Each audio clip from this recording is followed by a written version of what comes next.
Hello, everyone. Welcome back to this short episode where we cover highlights from Season 2. Welcome to the European Engineering Educators podcast by SEFI, the European Society for Engineering Education. Our mission is to develop and improve engineering education and strengthen its image in society. I'm Neil Cooke. And I'm Natalie Wint. So this episode might serve as sort of a recap if you've already listened to the episodes that were in Season 2. Or also it might inspire you to go and listen to an episode that you maybe missed if you think it covers a topic that you would find useful. Yeah, and remember that the podcast description that comes with every episode has timestamps, and we also follow that up with detailed show notes which are published on the SEFI website.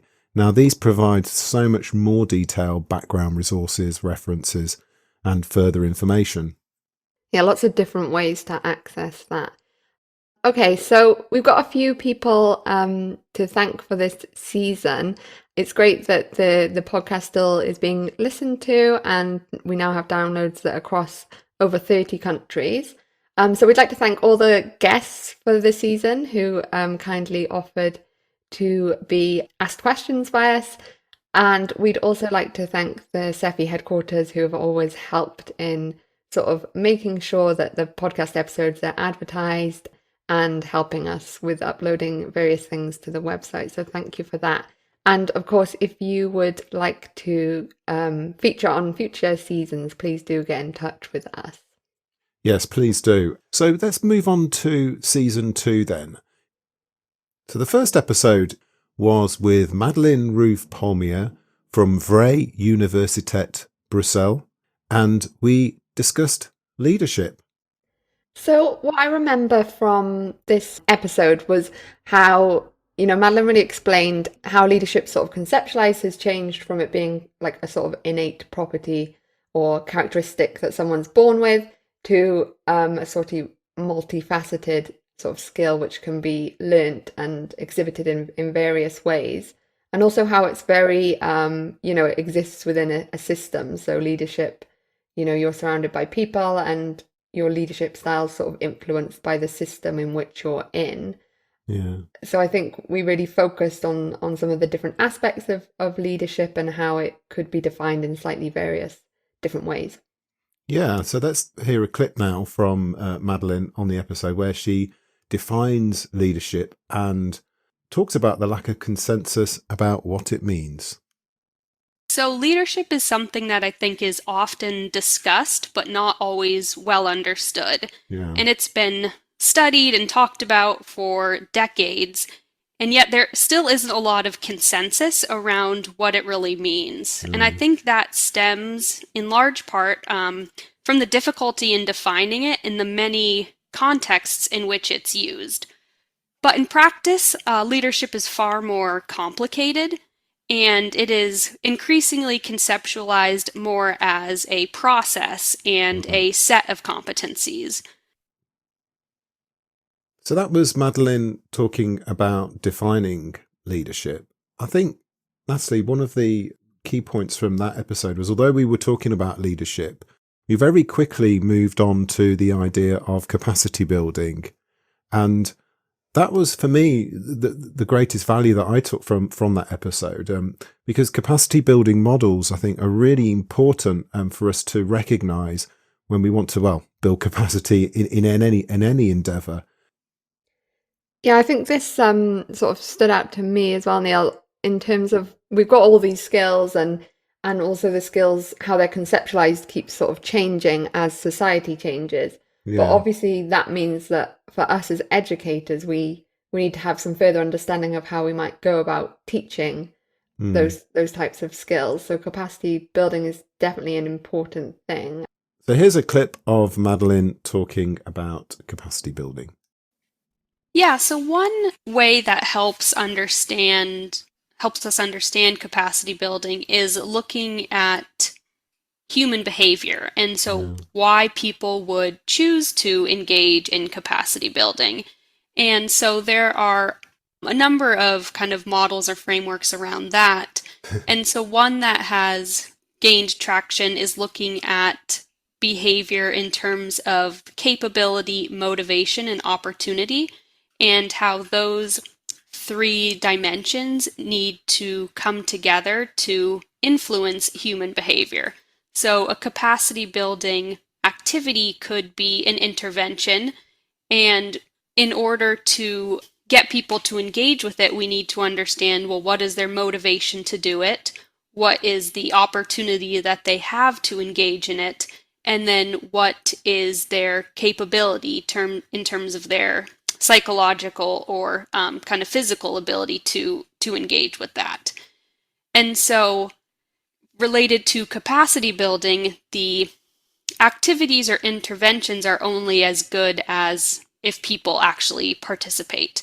So that's why it's important in the context of engineering education to understand how and why educators choose to participate in these activities, because they obviously have a host of responsibilities and constraints on their time.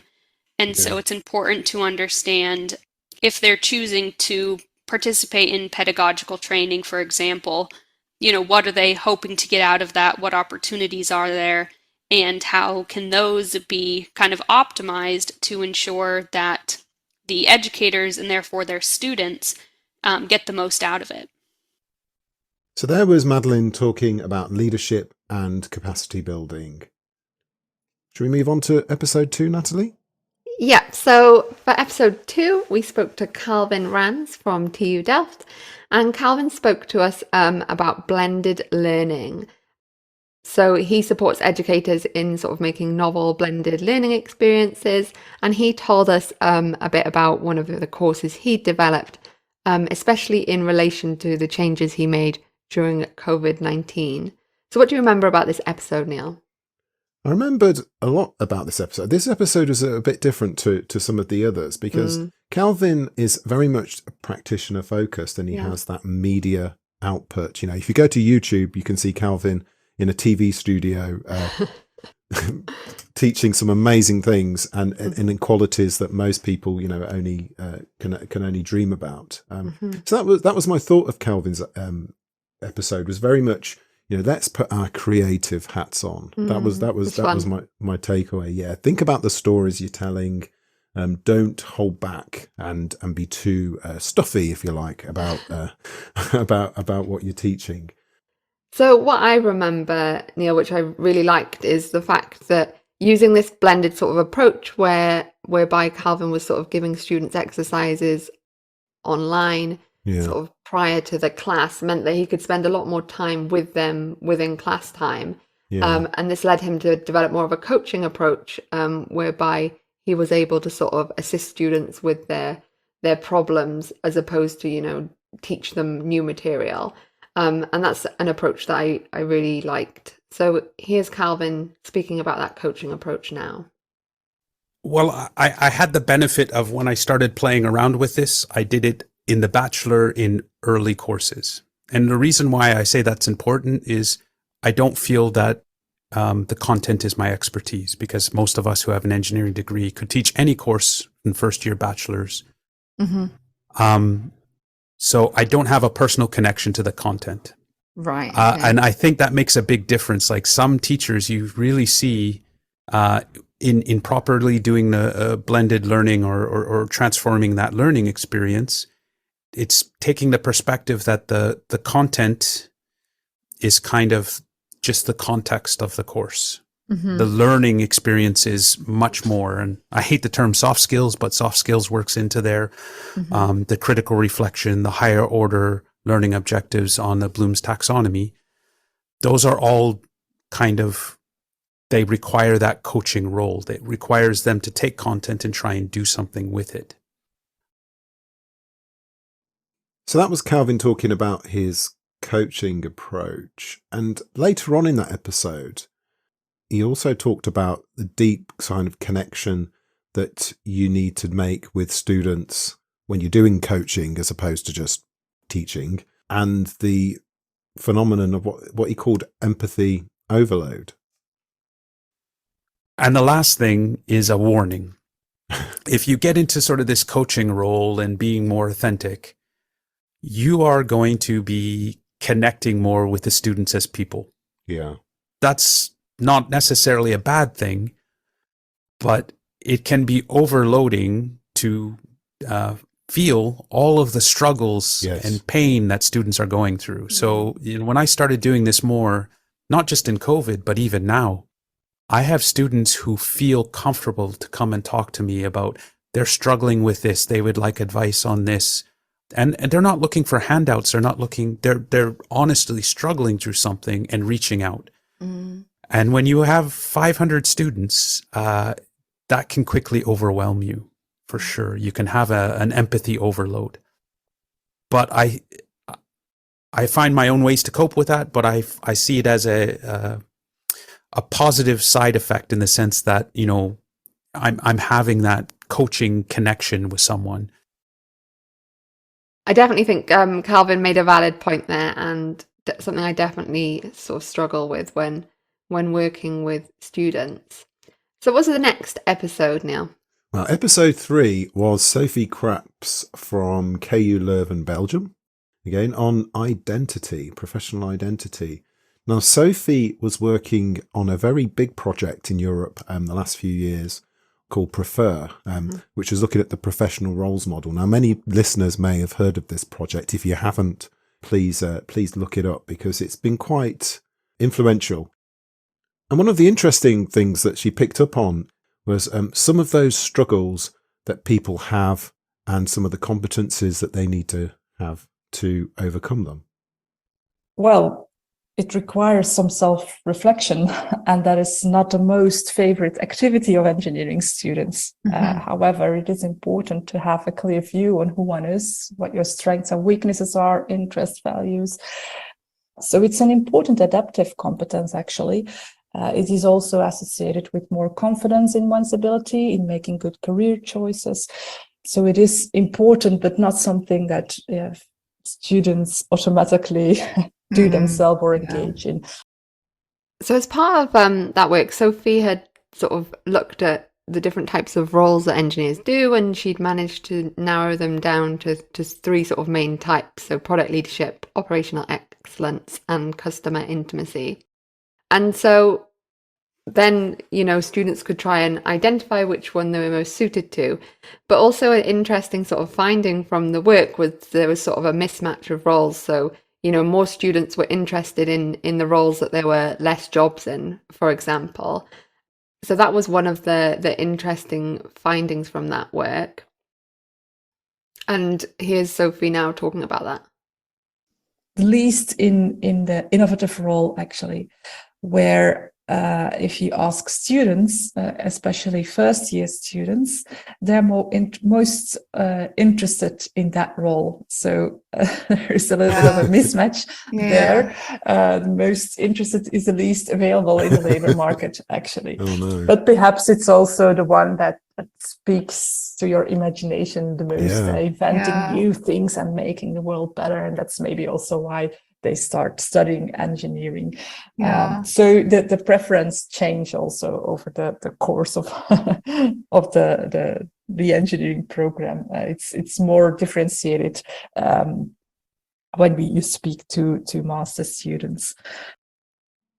So Sofie there picking up on this idea that the innovative role, the idea of product innovation, is something that inspires students to do engineering, and that's something that we have to navigate. So Natalie, let's move on to the 4th episode.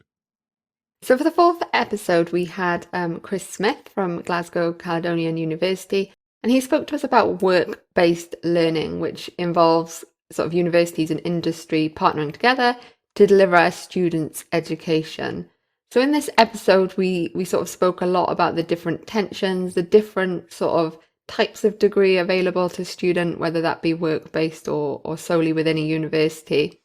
And we also sort of spoke about all the various sort of stakeholders involved and their different ways of working and their different needs. So here's a clip of Chris speaking about sort of work-based learning as a sort of collaboration between these stakeholders. But to me, work-based learning is about a collaboration, a partnership in education that focuses on allowing an individual, whether that be somebody in a full-time or part-time program, to engage in authentic learning, something that equips them with theories, but also understanding the context in which they're going to practice those. So there's a kind of triadic relationship between an education institute, the students that are studying, and the work context in the form often of an employer. Now, as we talk to Chris about work-based learning, he talks about how no one size fits all. So I think the thing to highlight here in work-based learning, and I think partly what makes it so interesting, but equally it's so difficult to nail down, is that there's so many different ways of doing this, and that therefore there's no one size fits all. But each program team or each institution actually has to make a conscious decision about how it wants to do this and what can it resource and what vision might it have for what it's trying to achieve through this, often in an iterative way. So Neil, Chris also sort of presented or made use of Ornstein's sort of ladder to show us the varying degrees to which you could collaborate. So that's another really useful resource if you're doing some of this work to look at. So what was the next episode, Neil? Episode 5 was Gillian Saunders-Smits from TU Delft in the Netherlands, talking about communication skills. Now, this was, for me, this is a fairly old topic, and what was interesting with Gillian was that, that was one of the first things that she said, some of the skills that we may be thinking we're teaching in terms of communication skills are things that children today are learning in primary school. So here's a clip of her talking about how we need to change. So when communication courses were first introduced, it tended to be how to write a report and how to give a presentation. That, I think, is how most of these courses started. Yeah. And then, of course, when PowerPoint got first introduced into the world, we can do more. Yeah. So that's where the initial things is. But if you think about it, when my kids went to primary school, they had to do PowerPoint presentations. Yes. So should we really still be teaching PowerPoint presentations, or should we be teaching actually what is it that you are presenting and how do you adapt to the audience? Yeah. And also with our engineering degrees becoming more and more international in terms of there's a more diverse and inclusive mix. How do you make sure that you don't refer to colloquialism so that people don't actually understand your message? So how do you adapt? This is where then the adaptive style comes into. One of the things Siemens said was that the English language is really important. And whereas there have been other cases where people said, isn't that racist to impose that on people? Within Siemens, English is the working language. So being able to speak English is very important. At the same time, when talking to Siemens engineers, they also said, but if you are going to work locally for us, we work a lot with small and medium enterprises. That means you also work with people whose English isn't good enough and who would prefer to talk to you in their local language. So one of the things they said, they would really like to see our international students who would like to stay in the Netherlands, for instance, to also learn Dutch, because it means that their employability goes up. And in that episode, Gillian went on to describe some new interventions that people may like to consider. So Natalie, let's talk about the final episode. So for the final episode, we spoke to Lynn van der Broek, and she also worked on the sort of Prefer project like Sofie, but she was more focused on lifelong learning. So she spoke to us sort of about the way that the term lifelong learning is used and how it's a bit of a buzzword, and sort of around the importance of understanding the sort of competencies involved and sort of breaking that down so we can understand how we teach students and like how we assess them and how they can practice it. So that was one of the, the key points that Lynn sort of made. And we also spoke about our sort of responsibility as educators and then, why lifelong learning is so important within our society today. So here's Lynn speaking about those issues. So considering the importance of lifelong learning, higher educations have this responsibility to prepare engineer students for lifelong learning in the workplace later. And traditionally, engineering curricula have focused purely on the technical and scientific knowledge transfer. However, by the time that students graduate, parts of the course content will be dated or incomplete. Mm-hmm. So the core function of education is no longer restricted to transfer all the field-specific knowledge. And I think that's already quite agreed upon in the engineering field, but also the professional skills and the learning capacity are becoming increasingly more a central part of education. Now, in this episode, Lynn went on to talk about how we could potentially learn from other fields of education, specifically the medical field. What we've learned from the medical field is that they are much more focusing on the self-regulation part of future doctors and what type of doctor they want to become, and also that they need to keep up with everything that is changing. So they really focus a lot more on this personal development plans and also on reflection, a lot about reflection as well. So there you have it, season 2 highlights. We hope that you enjoyed listening to them. And if you've already heard the episode, that might have served as a reminder, or it might prompt you to go back and listen to the episodes, which are available on all the platforms. So Natalie, can you share with us some of the plans for season 3? So for season 3, we're going to be speaking to a variety of people who've been involved in engineering education and engineering education research throughout Europe in the past few decades, and they'll be really speaking about the sort of changes and the difference that the SEFI community has made as well to sort of engineering education and research associated with it. Okay, so once again, we'd just like to thank everyone for listening, and we look forward to providing more content for you to enjoy in season 3.